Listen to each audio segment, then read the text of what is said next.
look like Skylar's hair. I'll never look like Skylar either. She's an inch taller than me, wears a bra, and is the prettiest girl in our class. She's my best friend, so I try not to be jealous. Mom says, just wait till you're 18. By then, you'll be beautiful. It's a long time to wait. Why can't I be just a little pretty now? At least Skylar's not smarter than I am. We both pull down easy A's in most of our classes. She gets ahead in math sometimes, but never in language arts. Her main talent is singing, and mine is art. I can't sing, and she can't draw, so we're even there. I have one advantage, though. I'll be 13 3 months before Skylar, so I'll be a teenager first. Which isn't much of a consolation, but still, I plan to remind her that I'm older than she is as frequently as possible. Skylar interrupts my thoughts. There's a gas station across the street. Let's get water. It's the first sensible thing she said all day. I fish around in my pockets to find what's left of my allowance. One damp, wrinkled dollar bill. I might have to ask Mom for a loan against next week's allowance. All Skylar comes up with is 53 cents. The gas station is off-brand and pretty run down. No cars in the parking lot, no air conditioning inside. A cooler full of water, soda, and beer.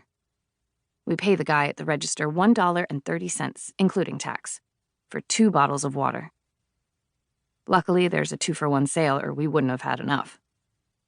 If I had enough money, I'd buy an extra and pour it over my head. That would feel so good. Before we leave, Skylar asks the guy how far it is to the town limits. He looks up from a hot rod magazine and says, "Huh?" "The town limits," she says. "You know, where Evansburg ends and Plattsville starts." "How should I know? I don't live around here." He goes back to his magazine and we leave. "Moron," says Skylar. "It can't be much farther. Remember the sign we saw for Plattsville? 3 miles?" Yeah. I sit beside her on a bus stop bench that's been spray painted with so much graffiti, I can't tell what color it is. A bank across the street has a big red thermometer on the side that reads 96 horrible degrees. We sip our water and try to make it last. My bottle feels cold, so I press it against my forehead, hoping it will cool me off. But it doesn't. Just as we're getting ready to leave, a beat-up red pickup slows down long enough for the driver to bang on his door and yell something gross at us. Skylar scowls at the truck as it speeds away. I hate guys like that. She finishes her water and gets on her bike. Let's go before he comes back. I look at her, suddenly worried. Do you think he will? Maybe. He's a perv, isn't he? Yelling things like that at 12-year-olds?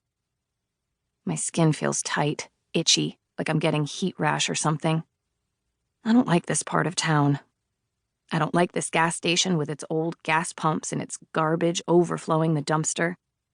It stinks in the heat like somebody's cooking rotten food. Most of all, I don't like the guy in the pickup. I take one last mouthful of water and swirl it around before I swallow it. Let's go home, I say. This place creeps me out. Skylar squeezes a few more drops of water out of her bottle and tosses it into the trash can. We're riding to the town limits, she says. You agreed. Why? There won't be anything to see. How do you know? We've never seen the exact end of Evansburg. Skylar looks annoyed. Heat does that to her. Suppose our mothers find out. How will they know? Skylar asks.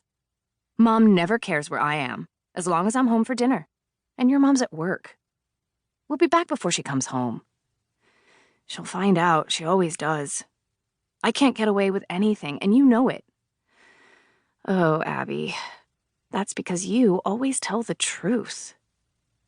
Skylar makes it sound like a character defect. She isn't as easy to fool as your mom. You just need to fib sometimes.